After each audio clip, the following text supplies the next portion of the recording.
As tensions between Iran and President Donald Trump continue to heat up dramatically across the Middle East, America has significantly increased its strategic orders for advanced Tomahawk missiles to bolster its regional deterrence posture and warfighting capabilities.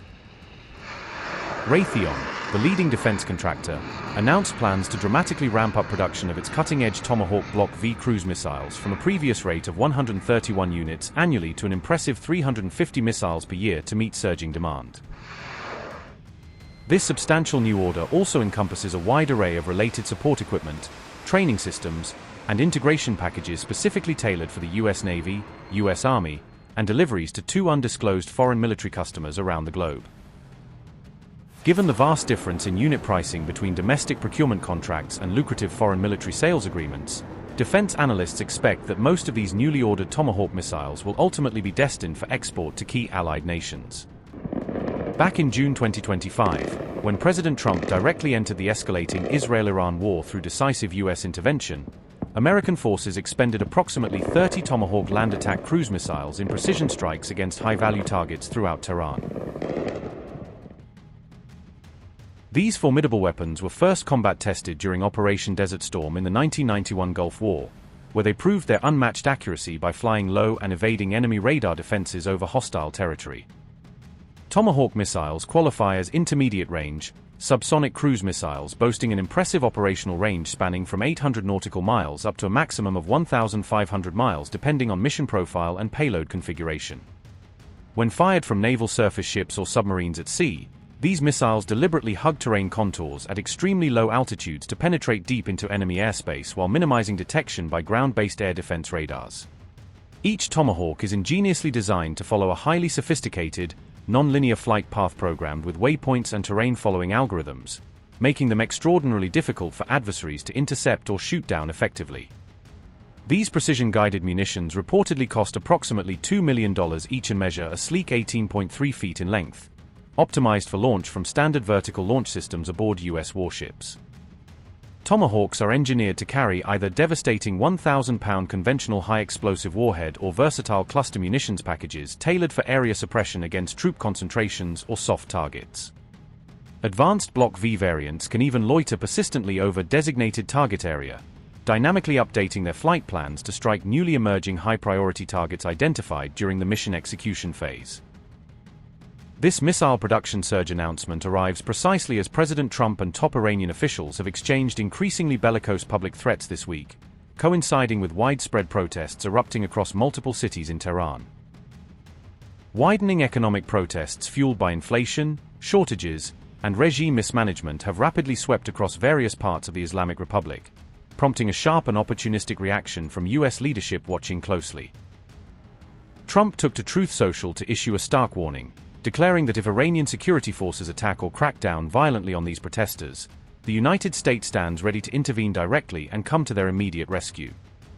Shortly after this provocative statement went viral, Iranian officials alleged that both Israel and the United States were actively stoking, funding, and orchestrating these demonstrations as part of a broader hybrid warfare strategy amid escalating war threats.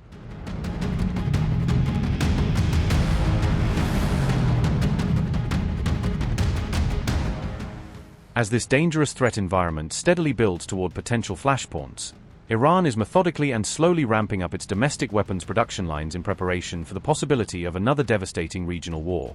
In November 2025, the International Atomic Energy Agency confided to the Financial Times that a significant portion of Iran's stockpile of near-weapons-grade enriched uranium had miraculously survived the intense US and Israeli airstrikes unscathed.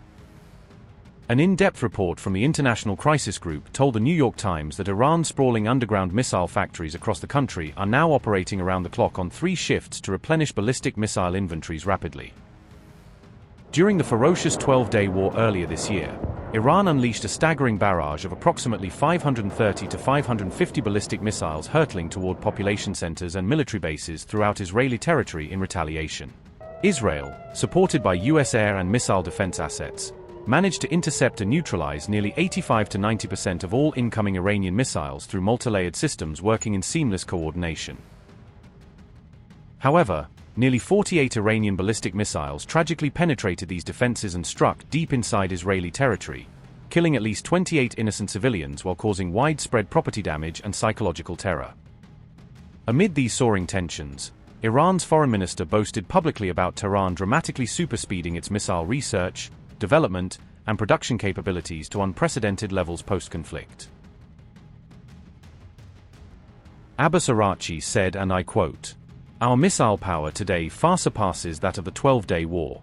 The enemy in the recent 12-day war failed to achieve all its objectives and was defeated. In this war, the skies over the Zionist regime were under Islamic Republic control, and no defensive layer could stop our missiles." Unquote. After just one intense week of sustained warfare against relentless Iranian missile barrages, Israel was reportedly left with only about 12 days' worth of critical defense missile stockpiles remaining across all systems. On June 18th, after merely 5 grueling days of open conflict, a senior U.S. defense official publicly exposed Israel's dire missile defense crisis to the international media and policymakers. This official candidly told the Wall Street Journal that Israel's sophisticated Arrow 3 exo-atmospheric interceptor supplies were critically running perilously low, threatening to expose the nation to overwhelming salvos. Similarly, U.S. THAAD missile defense operators urgently fired as many as 150 interceptors specifically to shoot down waves of incoming Iranian ballistic missiles saturating Israeli airspace.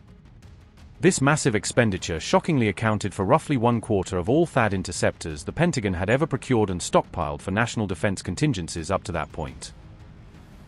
The swift and alarming exhaustion of these finite missile defense stockpiles played a prominent and decisive role in Israel ultimately agreeing to a ceasefire, as replenishment timelines stretched into weeks or months.